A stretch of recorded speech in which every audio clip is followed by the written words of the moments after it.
Tensions were high around our apartment complex when I was around the age of 10. In a month's time, we had a man that committed suicide in a unit, a partial fire in a building leading to reconstruction, and a child that had been hit by a car who later survived. Even at a younger age, I remember distinctly having a strong grasp on the bizarre events that were taking place. It had to be around spring in 1997. My mother was single and raising my little sister, about 5 years old, and I. She managed a different complex and would pick us up from school and drop us off at our apartment, while she returned to work for a couple more hours. I have 3 older siblings whom all moved out that at some point had to keep an eye on each other at a young age, so this wasn't really a new premise. There was no money for a sitter. The oldest just had to assume the role, which was me. For the most part, we were really quiet kids in our second and third story unit. We played with our toys, watched a little television, and sometimes played Sega or Nintendo. On this particular afternoon, I recall playing with a Rendar figurine from Star Wars, while my sister was doing whatever in the same living room. Suddenly, the doorknob started violently shaking.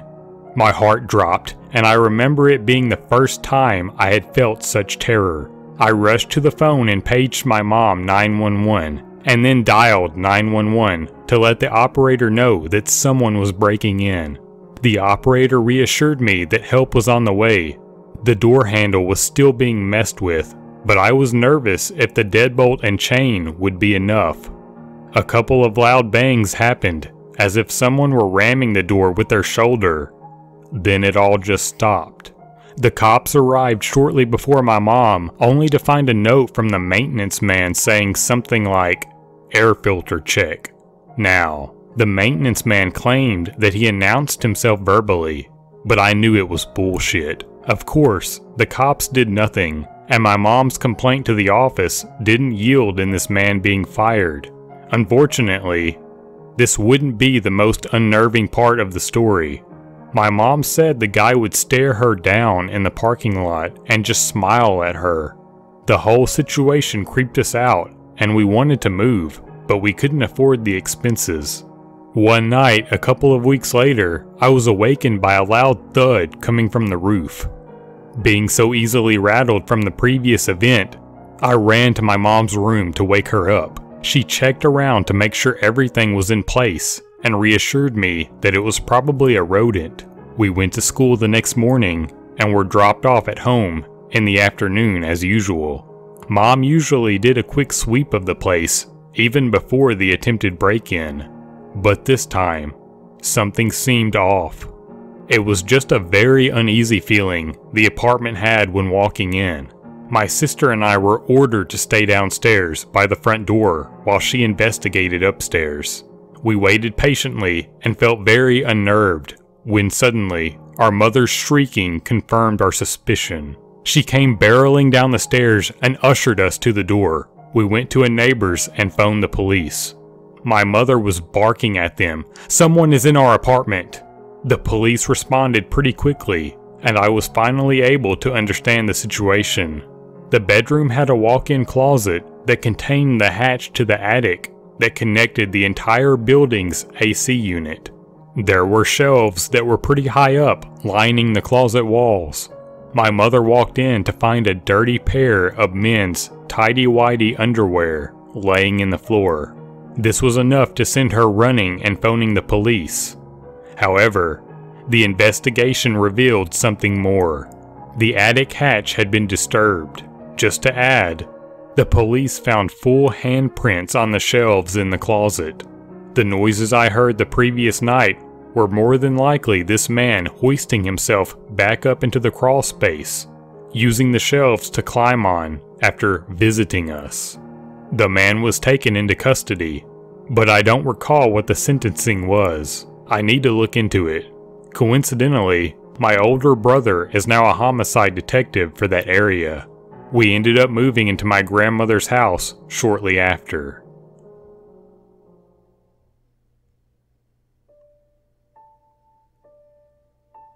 Years ago, when I was still a young mom, I became friends with a couple who lived a couple of doors down, the maintenance guy, C, and his wife. My daughters called him Carmel because it was close to his name and seemed to amuse them. Anyway, shortly after we met, Carmel's wife left him, and somehow I became his shoulder to cry on. He would tell me how he parked in front of the house where she was now living for 4 hours to give her roses, despite her telling him not to contact her. For instance, no matter how much I told him he was never going to win her back by refusing to respect her requests, he kept doing things like this. Eventually, he gave up on wooing her back, I suppose, and we remained friendly, but I didn't see as much of him. I did ask him for a lift to go see my boyfriend, who was in the hospital. I did not have a car, and it was a hot summer day, so I didn't really want to walk the 2-mile trek each way. He dropped me off, and after my visit, I walked home as I originally planned, arriving home in time for my ex to drop off my daughters, all 3 of whom were kindergarten age or younger. The following day, I was out of cigarettes. My youngest 2 were napping, and my 5-year-old was awake. Admittedly, I didn't use good judgment when I walked across the way to my neighbor's to bum a cigarette. Even if I could hear my daughters if they called out, I was gone for 3 to 5 minutes. As soon as I got home, my daughter told me Carmel had called while I was gone. I called him to see what he needed. "Hey, yeah, how come you didn't call me to come get you yesterday?" I told him I didn't need a lift home, and after a minute or 2 of conversation, I hung up. As I did, my daughter said, "Mom, I don't know if you want to know, but I think you want to." I asked what she was talking about. When Carmel called yesterday, he said he likes to take off his clothes and play with himself, and do I want to watch?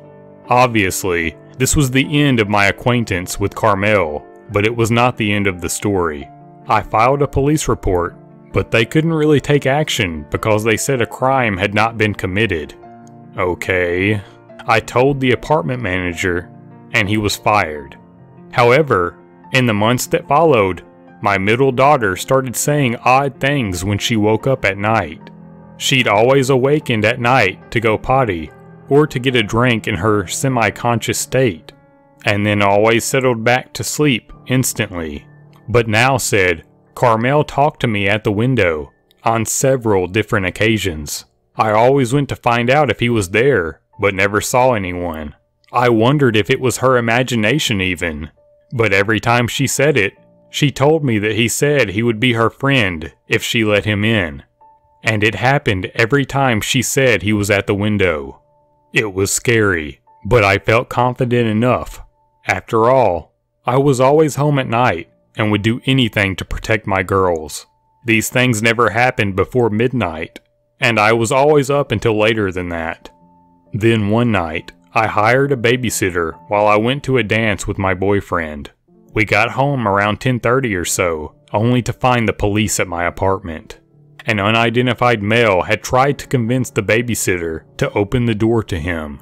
She said he yelled at her when she wouldn't open the door, and that he had walked around to the patio and started wagging his tongue at her through the window. So she called the police. My oldest daughter said, "It was Carmel, Mama."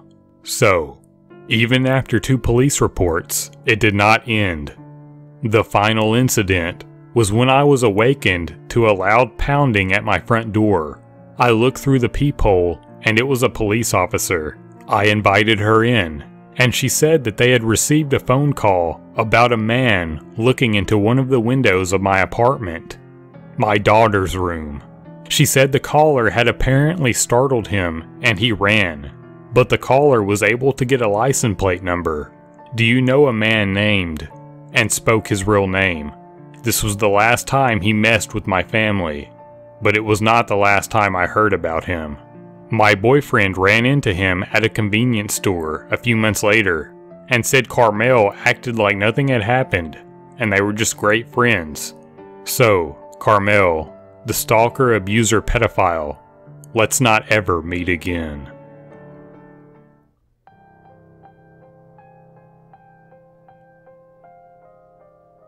I had two other roommates who lived with me. My one roommate, Allie, was originally from a city about 45 minutes from our school, so she went home a lot on the weekends. My other roommate, Kate, and I were both from out of state, so we never really went home. So summer rolls around, and Allie accepted an internship in her hometown and left for the summer. So it was just me and Kate.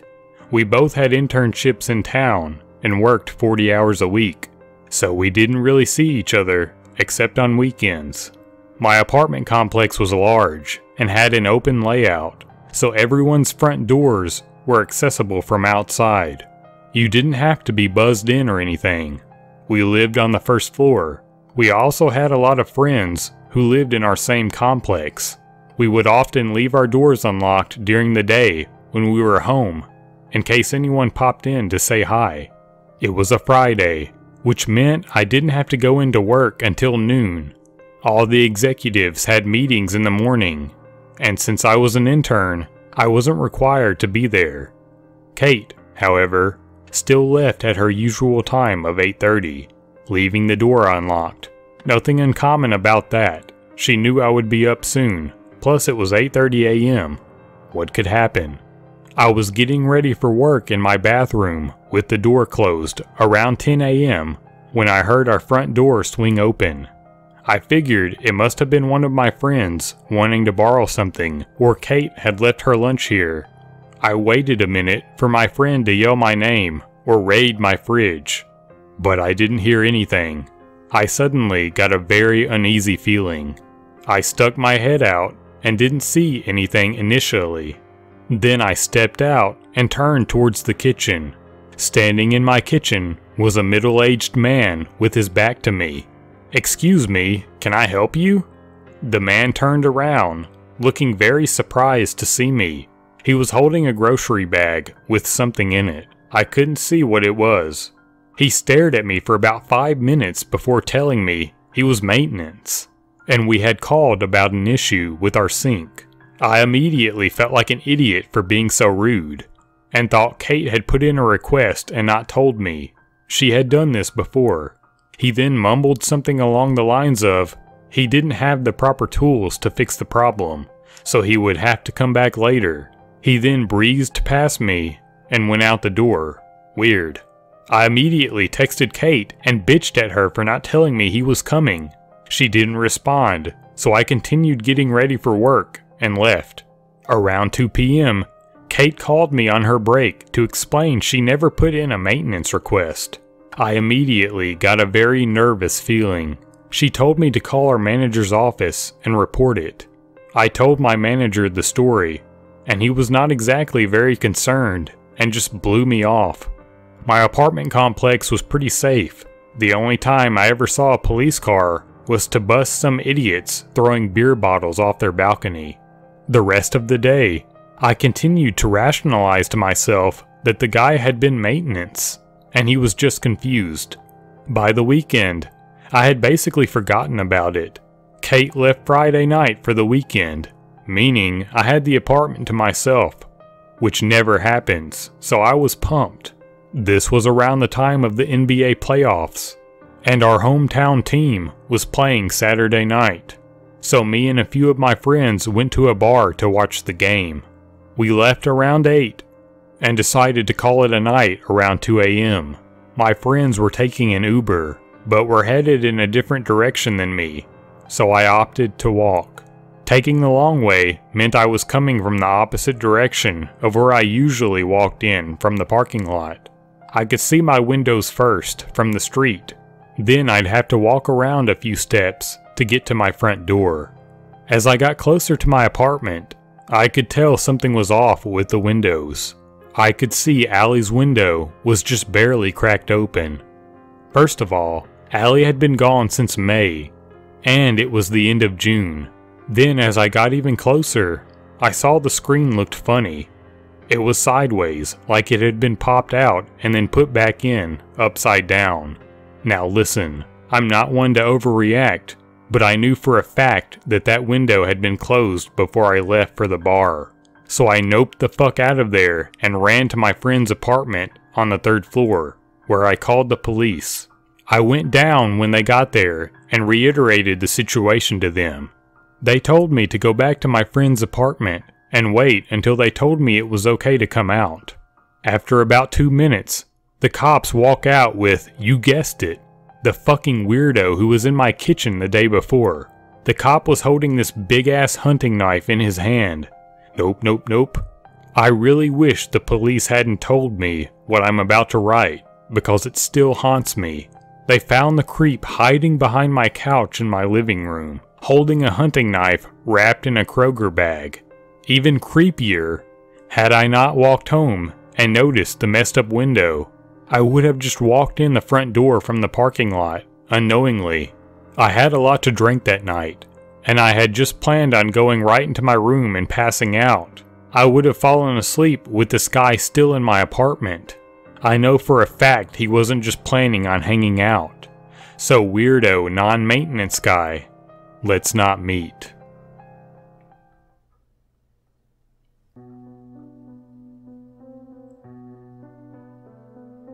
A few years ago, the company I work for gave me the option to move to another state. I had a few reasons to want to move, so I packed up and found myself in a new apartment. Arriving to work, I found myself in an understaffed department that was also neck deep in a large project and several audits all at once. Due to working 16 hours a day with a day off once or twice a month, I had little time to unpack. It was my 4th month living there. I began to notice odd things happening around my apartment. I would look in my fridge or freezer for something specific that I intended to eat, and it wouldn't be there. I figured I must have already ate it and forgot. Unpacked boxes and pieces of furniture moved around. I must have moved them and not remembered due to sleep deprivation. A blanket and pillow left on my couch.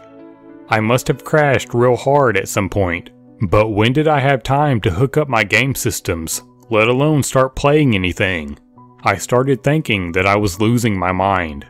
By the beginning of the 5th month, I had survived the heavy workload and was finally given more than 1 day off. Caffeine would no longer be my primary food group. I got home and pulled out a stack of mail that had built up in the mailbox. Mostly junk, except for a few bills. Electric, rent, and cable. I tossed them on an end table for later, and dive bombed onto my bed. I was going to try and set a sleeping marathon world record.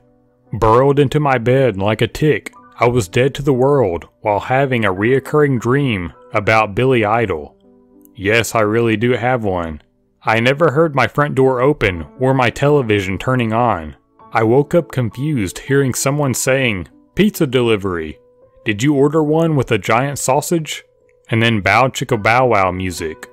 I laid there in a half-sleepy, confused state for a minute until I heard someone close the door to the bathroom. I immediately jumped out of bed and checked to see if what I was hearing was really happening. Someone was watching porn on my TV, and they were, at that moment, using my bathroom. A cold rage overtook me at how someone could just be sitting in my place doing this. I own several firearms. They were the first thing I unpacked and locked up. I grabbed my pistol and walked up to the bathroom as the intruder was opening the door. I stuck the pistol in his face, and he turned white as a ghost. I'm sure if he hadn't just used the toilet, he would have pissed himself just then. He looked at me wide-eyed and sputtered out, "Maintenance. I'm maintenance." I looked at him and saw him carrying a radio on his hip. This doesn't look like any maintenance I've ever heard of. Call the manager or your boss on the radio and tell them to come over here. He got on his radio and called for someone to come to the apartment. Can't we just talk about this? He tried reasoning with me. Shut up, I said, getting more pissed by the second. The minutes dragged on awkwardly as we stared at each other, and the movie behind me switched to a scene where some woman was commenting about a plumber's large tool. The new music selection of the movie and someone faking an orgasm was not improving my mood. He stood there fidgeting, while I contemplated just getting it over with by just shooting him and going back to bed. Finally, someone knocked on the door. "Come in." The head maintenance guy walked in and immediately stopped when he realized the situation he was just presented with. "What's going on here?" "Your guy decided to let himself in and get comfortable and started watching." I gestured to the TV. "That." The head maintenance guy stood there speechless. I could tell the wheels in his head were grinding away. He finally spoke up. "Can we all go down to the manager's office and talk about this?" I looked hard at the other maintenance guy. I agreed and told him I never wanted to find the guy in my apartment again. They left, and I started getting dressed to go to the manager's office. I was getting ready to walk out when an alarm started going off in my head. "Check your cable bill." I opened it and was astounded by how many papers were in one envelope. Page after page of pay-on-demand videos had been ordered in the course of a month. I looked at the movies and was presented with a long list of porn titles. He also watched a few regular movies on the side, but the bulk of his ordering was nothing but porn. It was even better because it showed all the dates and times the videos were ordered. Every single film that was ordered was when I was at work. I called the police to meet me at the manager's office. Armed with proof, I marched my disheveled self straight into the office. At first, they tried to say that he was there for maintenance, and that I would be in trouble for pulling a gun on him. The "oh shit" button was pressed when I showed them my cable bill and the fact that I had proof that I was at work at those times. I had caught him in the act and had called the police to press charges, and that made them see things my way. A frenzy of calls to their corporate office were placed. I would find out that much later that the maintenance guy was caught walking into other people's apartments and saying he had walked into the wrong apartment. There were other various complaints that would come up missing, or random pay-on-demand videos were ordered. There were other various complaints about him peeping in windows of female tenants that lived alone, and becoming aggressive by cornering them outside their apartment, wanting to talk. I know I probably should have sued, and would probably have my name as the owner of the apartment complex. I was tired and wanted to get things over with. They paid for my cable and utilities for the year, gave me several months rent-free, and the rest of the year at a steep discount. They sent a cleaning company to clean my furniture and apartment. The head maintenance guy and I ended up cool. We started talking because he has a 40K double-headed eagle tattoo. He may or may not have been the one who, unofficially, told me about the maintenance guy being in other people's apartments and the complaints. Later, I would realize that he could have started stealing my belongings, other than food, and I wouldn't have noticed. It was probably that most of my belongings were still in boxes, and he was too lazy to riffle through them. I also don't know how long he was in my apartment while I slept. I could have awakened to something much more horrific.